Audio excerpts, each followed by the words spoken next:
The transfer portal is open in college football, and it's been open in college basketball, and it's affecting Clemson. We're going to talk about both football and basketball. Football is a lot less to talk about, so we'll start there. Tavoy Feagin was the only scholarship player from Clemson as of April 16th, at least, the only scholarship player to enter the portal. He's already gone to Ole Miss, so he's already signed there. So Clemson loses a cornerback with Feagin going. Really frustrating. Obviously, you hate to lose a star player, and Feagin's not that. But it's also frustrating when guy comes in, you give him a scholarship, he doesn't contribute because you're developing him, and as soon as you've developed him some, he up and leaves. And who's to say how much development has really taken place with Feagin? We haven't seen anything on the field yet. He did not participate in the spring game even, but he was a solid recruit who we would hope would either be ready to be a depth guy this year and contribute in the future, or play more this year. And obviously that's not in the cards. Clemson is in good shape with their starters at cornerback. I don't think this has a big impact on the team unless there are injuries. And that's where this cornerback room could perhaps be a weakness because it is a bit thin. You love Avian Terrell and Ashton Hampton and Jaden Lucas. And those are three really good, just a trio. You can call them all kind of co-starters. Avian Terrell is obviously the star player there. But beyond that, things get pretty thin. And I don't know how much Feagin was really going to be counted on. But if I look at the depth chart, I think Brandon Strozer is probably the next guy. He looked really good in the spring game, so that gives me some confidence there. But that's basically four guys. Corian Gibson is a redshirt freshman, but I don't know if he's really ready. He hasn't obviously played anything significant on the field, given he's a redshirt freshman. Didn't look great in the spring game, or at least to the extent I noticed him. It was Cole Turner beating him on a play. Maybe he was better on other plays, and maybe he is more ready. But I think Brandon Strozier is your key kind of fourth guy. Shelton Lewis maybe, but it sounds like maybe he's a nickel. He had a great freshman year and that bad sophomore year. So maybe this coming year as a junior, they just focus with him maybe Ronan Hannafin on the nickel guys so that Khalil Barnes could be the safety. So I don't think you ideally want to move him over. So you've got three really good cornerbacks you feel good about, but cornerback is kind of like receiver where it seems like they're always hurt, even more so than receiver. Cornerback is kind of an injury-prone position. So Ashton Hampton was in the sling for the spring game. I believe he's going to be fine for the start of the year, but, just kind of goes to these guys tend to get hurt a lot. Jaden Lucas is often hurt, him personally, but again, the position in general. So you got Lucas and Hampton. If one of them's healthy, and then you got superstar Avion Terrell. That's two good guys you could count on. So who's the depth beyond that? That's where it gets a little bit questionable. But I don't think it's a big problem. You just got to get a little lucky. I think in this new world of college athletics, you're just not going to have that much depth because if you're the fourth or the fifth guy, and maybe Feagin was the fifth guy, those guys just tend to leave a lot, right? And you could probably move on, make a little bit more money, maybe become the third guy on the depth chart at Ole Miss. We'll see. So I don't think it's devastating. I don't think it's even a big deal, but it does definitely highlight a thin spot in the depth for Clemson. So I don't know how easy or hard it is to find a third or fourth, clear bench cornerback. And I don't know if that's worth the effort and money that it would take. So not necessarily expecting that. The other guy that lost was Caleb Nix. He's a safety, and he was just a walk-on. He's actually Bo Nix's little brother. I don't know that this one really matters. He'll go somewhere. And what's also interesting is you don't know. They're moving from 85 scholarships with a bunch of walk-ons to 105 scholarships, no walk-ons. Would he have been one of those extra 20 scholarships that gets added to the roster? I have no idea. So maybe he would have, and it's a true transfer, or maybe he was told, like, you're going to have to try out. You may or may not make the team, and thus you may or may not gain a scholarship. So now it's kind of all or nothing. You're either a scholarship player or you're not on the team. So really don't blame any of these walk-ons for transferring if they feel like they're not going to make the team at all, and then go somewhere else and not only make the team, but now it's much easier to get a scholarship because these college rosters are bigger and the scholarships are 20 more per school. So I don't think that hurts Clemson really at all, and I don't blame him whatsoever. Now, Clemson basketball is way more affected by the transfer portal. They've had obviously they lost 4 starters, not to the portal, just their graduation. But then they lost basically their entire bench through the portal. So Clemson basketball, really interesting. They lost Chauncey Wiggins, who started for about half the year and then was their sixth man, but really struggled, if we're being honest. He goes to Florida State. Dell Jones was probably the most shocking transfer and probably the most disappointing one as well. A little turnover prone, a little out of control sometimes, but he had a lot of potential and he flashed at times. He's just going to Radford. So kind of weird to see some of these guys move down and move down in some cases early in their career. Dell Jones goes to Radford. Asa Thomas goes down to Furman. Jake Heidbreder, as of this recording, has not signed yet. And Christian Reeves, and this one probably makes the most sense, he goes to College of Charleston, where former Xavier coach Chris Mack will be his coach. I think that would make sense. He needs a lot of playing time to develop. He's got potential, but he really needs to be on the court. And I don't think Clemson can really afford to give him those minutes. So go into a place like College of Charleston, which should be well coached and I think should be pretty decent. If not immediately, then over the next 2-3 years.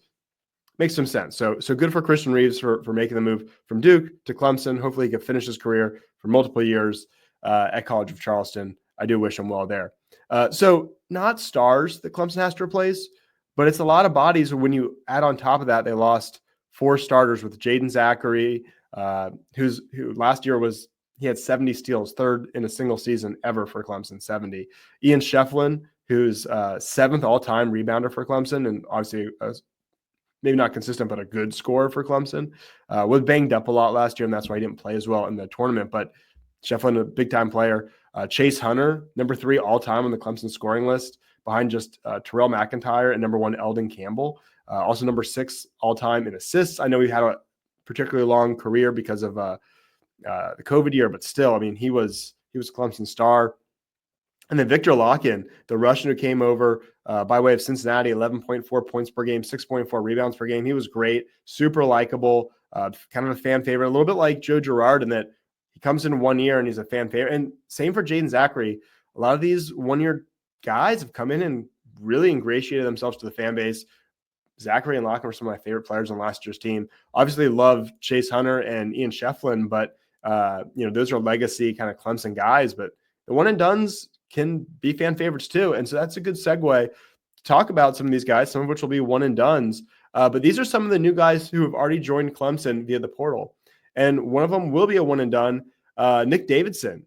He comes in by way of Nevada, where he was tied for the lead in scoring there at 15.8 points per game. Obviously, that's really strong. And he's kind of a forward center. He'll probably play mostly center for Clemson, but he's a true post guy who can score, who can rebound, who can play defense. Chase Hunter led the team with 16.5 points per game. The next closest last year was Shefflin at 12.4. I think you're looking for Davidson to get around 15, 16 points per game and be Clemson's leading scorer, kind of in a PJ Hall type role. I think he was the first guy to commit through the portal. I think that's because Clemson was lining up all the resources they needed to make sure they landed sort of the centerpiece of the team. And I think that's Nick Davidson. Then piece number 2 was Carter Welling, another guy. He's 6'10", and he's also a good scorer and a good rebounder. A little bit maybe less of a true post guy, a little bit more rangy. He was the WAC. He comes over from Utah Valley, and he was the WAC Defensive Player of the Year. Good shot blocker, and he's a guy who I think is also going to score a lot of points, 13, 14 points a game, but it's going to look a little bit different, maybe a little bit more Hunter Tyson-ish. He actually kind of looks like Hunter Tyson, but that's a coincidence. But a little bit less of a true post. He can shoot the 3, although he's not what I would call like a star shooter. Let me compare. So Nick Davidson last year, he shot 37.1% from 3. So a really good 3-point shooter for a post guy. Whereas Carter Welling was a little bit behind that. Carter Welling shot 35.3% from 3. So solid, but not as good. Now, he was only sophomore last year, so he'll have 2 years left at Clemson, which is a real benefit, so not a one and done. He weighs 225 pounds, whereas Davidson is 238. So again, that speaks to Davidson, a little bit more of a true post. Carter Welling, a little bit more rangy in that he's going to get out to defend a little bit better. He's a fantastic defender. So there you have 2 guys who you should feel really good about, possibly Clemson's 2 best players right there. And then RJ Godfrey is obviously a familiar name to most Clemson fans. He was at Clemson not last season, but the 2 years prior, where he was a pretty solid bench piece. I mean, we heard so many times on the broadcast to the point where it was very annoying. His dad was a Dallas Cowboys linebacker, and he's got that build. And it's true. He's super athletic. He is a little bit like he doesn't have a shooting touch. He's not a great free throw or can't really shoot the threes. Doesn't have a much beyond a mid-range game even. But he's a post guy who will battle for rebounds, play well defensively in the post. And I think we saw him regress a lot last year. So he goes to Athens, where his dad went, and he's from Georgia, he's from the Metro Atlanta area. He goes back home, goes to UGA, and he played more minutes, went from about 15 to almost 20, and he scored a touch more, rebounded a touch more on the game average, but not on a per minute basis. And his percentages went down, free throw and field goal. His turnovers went up.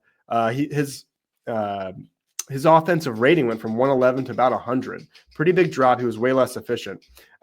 So can he get back to where he was at Clemson, but with more minutes, right? He was playing 15 minutes at Clemson, was efficient, valuable, and super clutch in that Baylor win.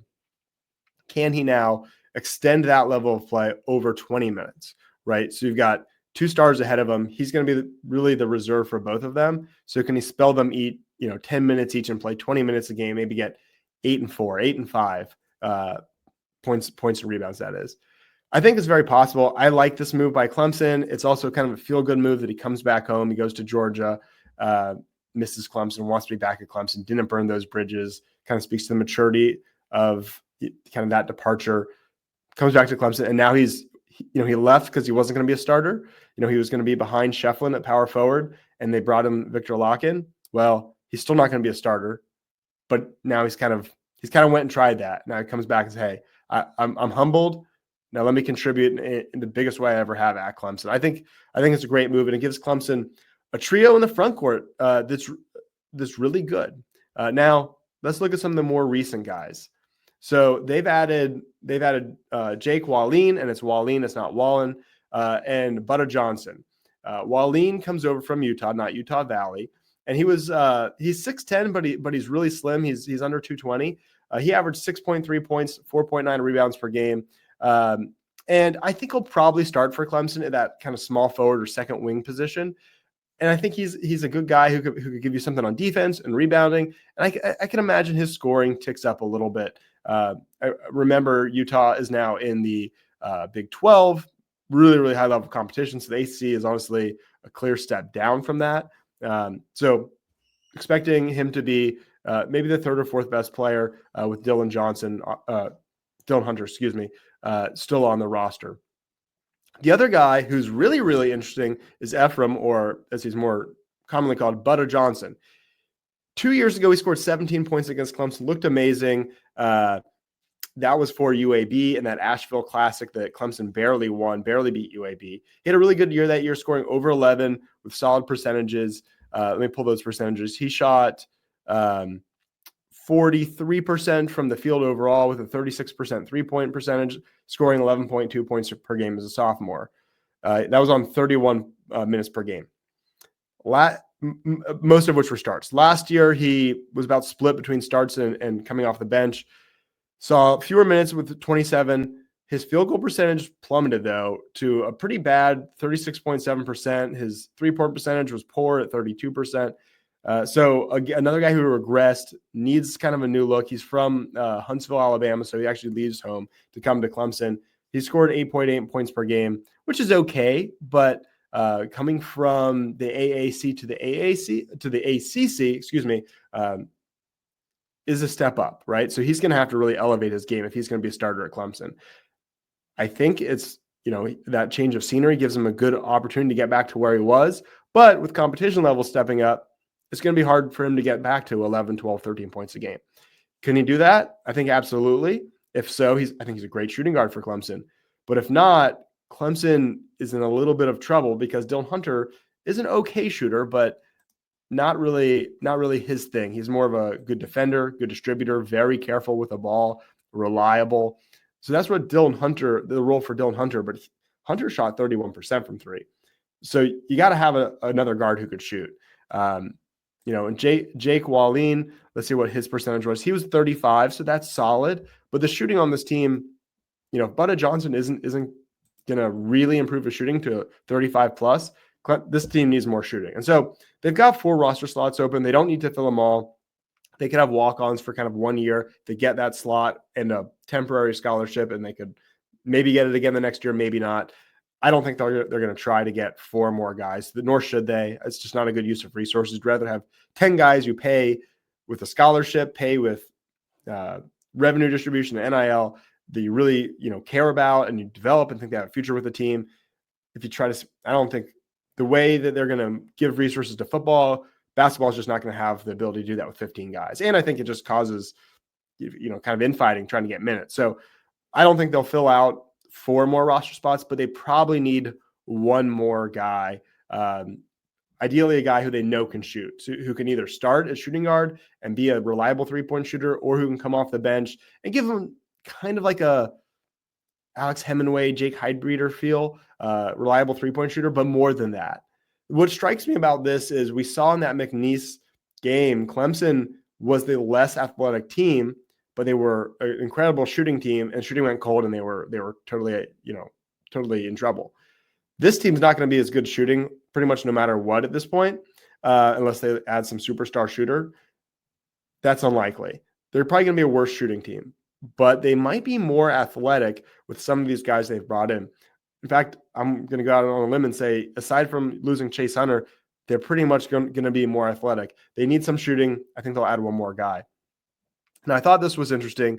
Jake Wahlin, he's 6'10", he's 212 pounds, played starter, kind of reserve, sort of midpoint, 23.4 minutes per game. So not full-time starter minutes there. But there's another guy who's a former Clemson player that he just really reminds me of in terms of not his style, but his build, his role. And I think it's going to be very similar, the role he plays. And that's Chauncey Wiggins. They're built really similarly. They played a very, very similar role. Wiggins with a little bit more scoring, but a lot less rebounding. Well, actually, it's exactly 2 more points and 2 fewer rebounds. So maybe it's an even swap there. But when I watch their film, it's very different. Wahlin is going to the basket. He's battling for rebounds. He's playing tough defense. Wiggins is more of the mid-range, fadeaway jumper guy. So very different games despite the build. And so I think that kind of speaks to the difference in the team, right? The shooting's not going to be as good, but they're going to, I don't know if you're going to be more physical without Ian Shefflin, but I think they're going to be more athletic. Now the team still needs at least 1 more guy, because this is how it all shapes out. So the one guy we haven't talked about and need to is Dillon Hunter, the lone sort of Clemson loyalist who deserves to be a huge fan favorite. He is a guy who, let me pull his numbers here. So last year he only averaged, that's Del Jones. Dillon Hunter only averaged 5.4 points per game, shooting just 40% overall from the field. Not a great shooter, although much improved, not a great shooter. But his assist to turnover ratio is outstanding, nearly 2 assists to just half a turnover. He's careful with the ball. He distributes the ball well. He's and bear in mind, this is only 22 and a half minutes per game. He's going to see 30 plus. If they don't add anyone else, he's going to need more than that, but they'll probably add someone else. So he'll see 30 plus minutes a game. I think you could see his assists tick up to 3 or even above 3 assists per game. I think you see the points tick up to maybe even as high as 8, but he's got to improve as a shooter to get anything past 7 or 8 points per game. And while I think that's likely, I don't know that you could totally count on him going from a 40% shooter, 31% from 3, to 35 or 36% from 3. I just don't know that you can count on that. So I think when you look at this roster, they still need 1 reliable shooter, and hopefully not a one-trick pony like a Jake Heidbreder or an Alex Hemingway. Hopefully a guy's a little bit more well-rounded. You have Godfrey off the bench, which is awesome. But beyond that, you have all freshmen off the bench. Chase Thompson, a forward. Dallas Thompson, tall, but kind of like a Wiggins or a Wahlin. He's actually under 200 pounds, so even more of a wing. I don't know how much muscle he added during his redshirt year. Hopefully enough, but probably not a forward. And then Zach Foster's a true freshman. Ace Buckner is a redshirt freshman. I just don't know that you want to rely on so many freshmen for depth and for shooting. So I think we see at least 1 more I don't want to say big time, but notable, not just kind of depth guy transfer. I think they need that. If they do, and it's a solid shooter, I don't know why this roster can't challenge for another NCAA tournament bid. So far, assuming it's not done, I think this is a really impressive rebuild considering just how much they lost. You don't want to lose 9 guys. You don't want to lose your 4 best players, honestly. It's probably not close. 4 starters leaving and the 5th starter being Dillon Hunter. You don't want to be in that position, and you should try to develop these young guys. That's something that probably the main thing I would criticize Brownell for is some of these freshmen get lost. I'd really like to see at least 2 of these freshmen that you see here on the right play enough to really develop. But that being said, the fact that this team is not a disaster next year, the fact that this team, maybe they're not 3rd in the ACC, but maybe they're 6th and they still make the tournament, I think that's a huge win. So we'll see how it plays out. They still need to make at least one more move, but I'm encouraged. Let me know who you're most excited about, who you've watched tape on, what you've seen. It's always fun to have those discussions. So would love to have that if you guys could share. Hey, don't forget to subscribe. Don't forget to like this channel, especially for basketball content. If you could like this and you could share it, I'd really appreciate it. It's hard for Clemson basketball to get the attention when it's not pretty much March Madness. Any other time is hard. So appreciate you watching. Please do like, share. Really appreciate it. As always, go Tigers.